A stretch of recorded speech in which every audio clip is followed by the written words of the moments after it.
All right, Christopher. Hi. Christopher, where did you grow up? Where are you from originally? I grew up in Chino, California. Suburb of LA. Yeah. Tell me about your family. Mother and father married, divorced. Mother moved out to Rialto. Father still lives in Chino. So that's where I reside right now with him. Oh, with your dad. Yeah. How old are you? 45. Living I with just had a birthday, yeah. Living with your dad. I live with my dad at 45, yeah. What were you like in high school? What kind of kid? A little bit antisocial. I grew up in mid 90s, so listened to a lot of grunge music, Nirvana, Pearl Jam, Soundgarden, Sure. that type of stuff. How would you describe your childhood in general? Good. I would describe it really good. No traumatic Very events? not very much to speak of. So you're currently working as a porn shop clerk? Yes. Tell me about that. How long you been doing that? Been doing it for the past 16 years. 16 years. Yeah. You got to have some interesting stories. I have plenty of interesting stories that will hopefully one day manifest itself into something great. There's probably an audience for everything. There is. I mean, every time I think about it, it's like, remember there was customers that would ask me, I bet you have a lot of stories. I said, yeah, I do. He said, you should write them down. I was like, maybe I will. What kind of customer comes into a porn shop? Everybody. The thing with this place is that it's not just one person. It's a vast variety of people. I get everybody in that place. It's like the UN of porn stores. It's. I would think it's 99% male. Yeah. I will have the occasional females do walk in there, and it could be a little bit bothersome sometimes because some of the male customers will try to hit up on some of the female customers, and that's when sometimes I have to intervene. Like, please don't harass the customers. Are you just selling books, magazines, videos, or is there? Oh, there's other stuff. We have a theater room, a private viewing room, and an arcade. So do you have women working there? Yes. Oh, you do? So Yeah. You have what kind of activities going on? Well, when you say working there, like, you mean working in the Like booth area? Peep show or stuff like that? No. We have clerks that are female that work there. Yes. Okay. All right. But nothing that is like that. Right. So a guy will come in, buy a magazine and leave, or is there? Sometimes we haven't sold magazines in over a year, I think. Print is dead practically almost. Right. I sell a lot of DVDs. DVDs still sell. And everybody always asks me, do people still buy DVDs? Yeah. People don't want to have a connection to their porn directly towards their computer or their cell phone. They don't want their wife to find it, their boyfriend, their lover, or whatever. So they keep it on hand as a detachment. And that's really what this place is. It's a detachment from your regular life. So it's something I learned in when I used to work for Starbucks. Third place environment, that's basically what we are. And guys will come in there that are probably, married, single, everything, right? Yeah. These are guys that probably can't get a female to Yeah. interact with them the way they want. Or male. It's really funny because we are not designated as a gay cruising spot, but it's everybody in there. I get gay, straight, transgender, everybody. Do you sell to a gay audience as well? Yeah. Oh, you do? Yeah. We have a huge gay audience. We have a huge transgender audience. Really? Yeah. So you have different departments for different crowds. What's the craziest? What are some of the things you've seen happen in your shop? I was thinking about this actually when I was coming here. I was like, we talk about Andy. Andy Lamelli. He passed away a couple of years ago. He was a former graveyard employee and one of my best friends. And one day he was doing the janitorial work because the janitor had either left or got fired. I forgot what it was. But he was taking over the bathroom duty one day. And that bathroom is like the third ring of hell. It is awful. But he was going in there, he was cleaning it, and he said, "You won't believe what I found in the tank." So the upper tank of the toilet. It's like, yeah, there's a giant dildo up there. And I was like, what? We both went back there, and somebody had taken this huge phallus and put it in the tank and had rubber bands tied to the bottom of it. Do not know to this day who it belonged to, but it's gone now. One of the more humorous moments, one of the more terrifying moments would be when a guy walked in there with a gun and shot off a couple of rounds in the parking lot and took off. Do not know what his problem was. You get a lot of interesting people coming in there. Oh, yeah. I get guys who drive Teslas, BMWs, guys who make millions of dollars. It's really funny when you meet a millionaire who's completely miserable with their life. And sometimes I think about that. I said, you have all this money and you can't find happiness. And they come there for their happiness. They come there for their excitement. And I get that. A lot of people, I have a huge homeless crowd that would show up every once in a while too. So you have these homeless guys and you have these guys who make a lot of money. And then you could have some interesting moments.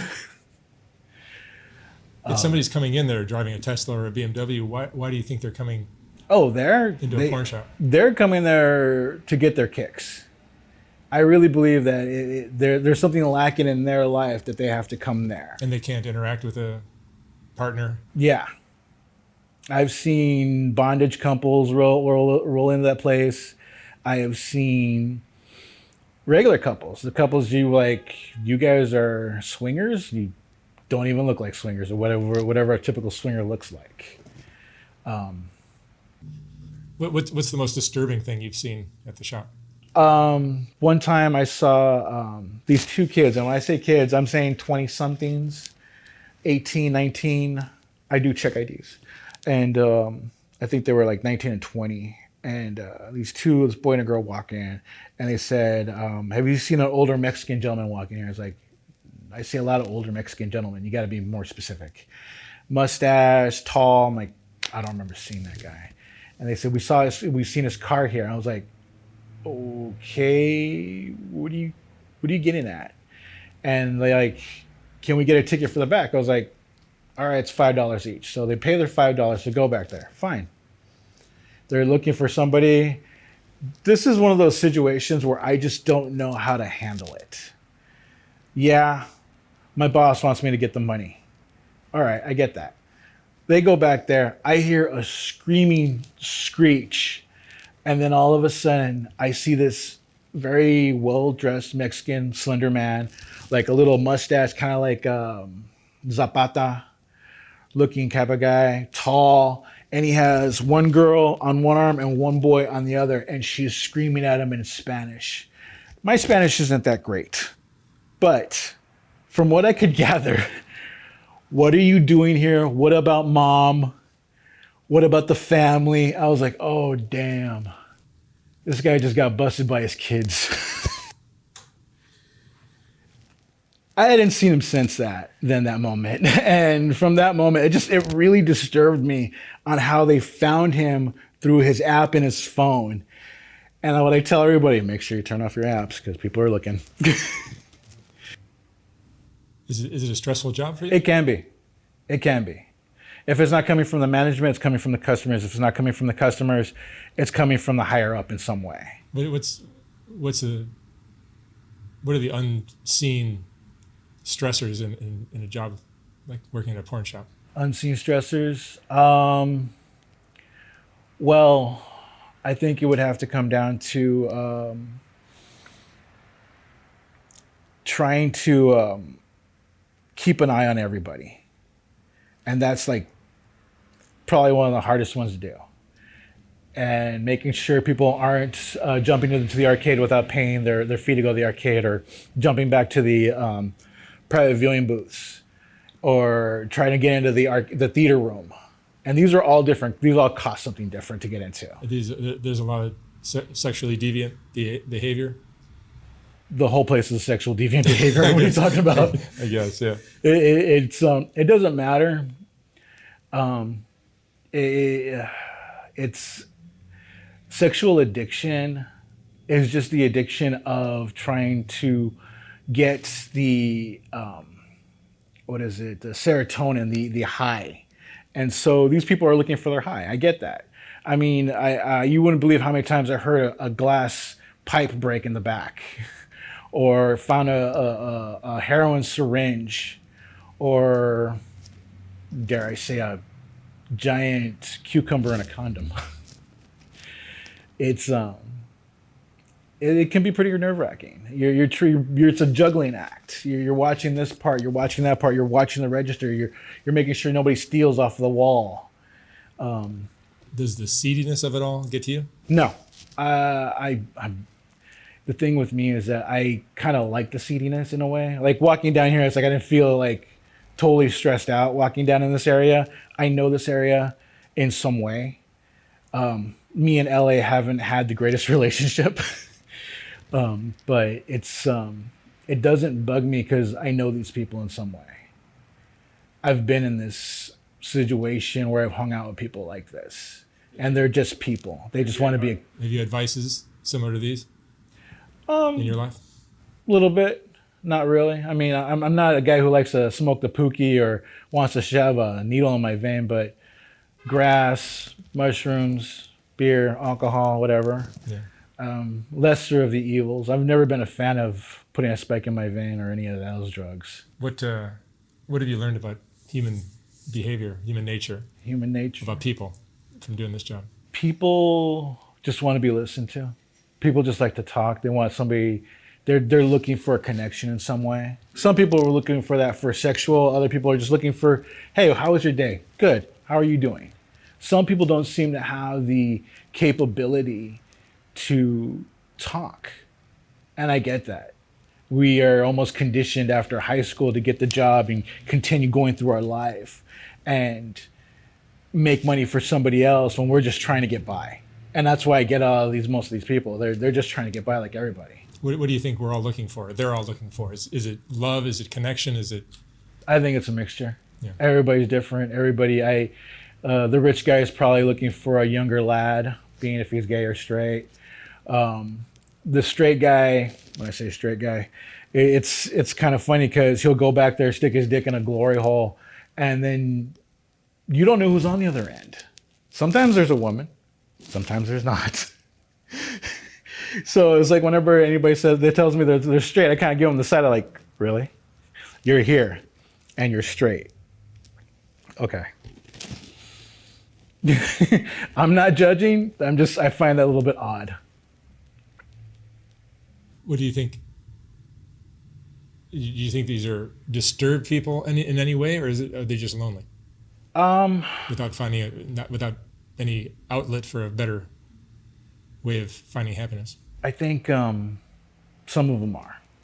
I do believe some of them are, because there is a sadness that I feel sometimes when I'm there that is very disturbing.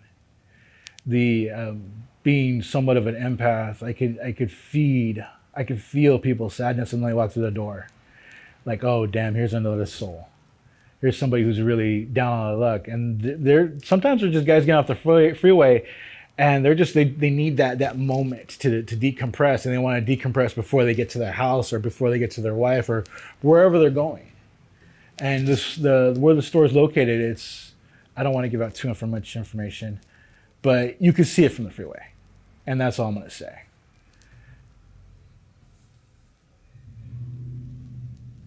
And I would think that they could find, like if a guy wants a girl to interact with on any yes way, that's easily found, no? Yeah. There is message boards people connect with on there, and not associated with the store. But there is a message board that people talk about the store that I found out about. So I would go through the message board and see what they're saying about us at the store, at the shop. Fat guy's working today. Fat guy with has working today. Handsome fat guy. I'm like, well, thanks. They must be talking about me. I get that every once in a while. Sometimes they'll talk about the girls that are working there. Cute chick working today. Bad chick with attitude. I'm like, okay, I know who they're talking about. Being a female working there must be tough. Yes. My friend Chloe, who still works there, she's still working there. And she, oddly enough, she's pretty badass. And she's very quiet, but she will not tolerate anything. She's pretty cool, actually. I really like her. She's got to be tough. Oh, yeah. I don't mess with her. Yeah, to be a female and work at that place, you have to have a strong skin. Because the guys, the way the place is set up is that you have a counter space, the door counter space, and then leads all the way to where the arcade is at. And the arcade guys can look directly out to where the people are walking in. So you get a couple of looky-loos in the booths, and they're like looking like, hey, who's walking in? Or they'll be in the hallway, and then you can see them with their member out whacking it off at you while you're at the counter. You know how many disturbing times I've had that happen to me. How has this job changed? I mean, you've worked there a long time. How has it changed the way you see 90% of your customers are male? So how has it changed how you see men? It doesn't. It's like Do you think we're all perverts in one way or another? yeah. We all have a kink, I think. We all have, like, some guys have the schoolgirl thing. Some guys like burly men, or I mean, it's all different types. So Yeah, there's something for everybody. something for everybody, yeah.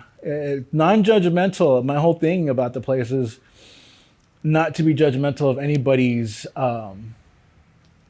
sexual orientation or sexual desires. As long as you're not doing it to a child, it's cool. Consenting adults. But I did have a moment where a guy walked in the store and said, "Where's your little girl porn?" I'm like, oh, Jesus Christ, get the fuck out now. Just get out now. Just leave. I don't want to see you. I don't want to talk to you. Leave. That was a disturbing moment. How does this job impact your personal, your life personally? I mean, do you have a girlfriend, wife? Single, actually. Single, divorced. The way I look at love, I'm perplexed by it in a lot of ways. I thought I knew what love was. Then I realized I don't know shit. And then I'm just trying right now, I just staying single and reevaluating everything I think I know and how I perceive myself and how I perceive the person I may want to attract in my life. Do you believe in true love? Yes, but not for myself right now. I believe in it for other people. The soulmate, twin flame, whatever you have, if that's what you want to believe in, go for it. I believe that you could find it, but for me right now, I can't. I can't deal with the idea of somebody falling in love with me, or be it if I even fall in love with somebody else again. It's at 45, I'm like, I'm done playing games. You want to play games? Go away. It's got a lot to do with loving yourself. Yes, and that's what I'm trying to do right now. Since I've suffered from depression most of my life, trying to love myself now is probably the most key thing I can do. Yeah, it's the most key thing anyone can do. Yeah, and that's basically what I've been trying to do. And if you can learn to do that, you can be happy without a partner. And once you get there, then you become very attractive to all kinds of partners. There you go. Ironically. The irony. Christopher, what would you say is the most important lesson you've learned in your life? Never judge a book by its cover. It's really funny because you see some people walk into that shop and they're all dirty, messed up, and you think, wow, this guy's a bum. You realize that guy is not a bum. That guy works really hard for his money, and he makes a damn good living. So just because the guy walks into your store wearing a suit and tie doesn't mean jack shit. So yeah, never judge a book by its cover. All right. Christopher, thank you so much for sharing your story. Thank you. Wish you the best of luck. Thank you. Thank you.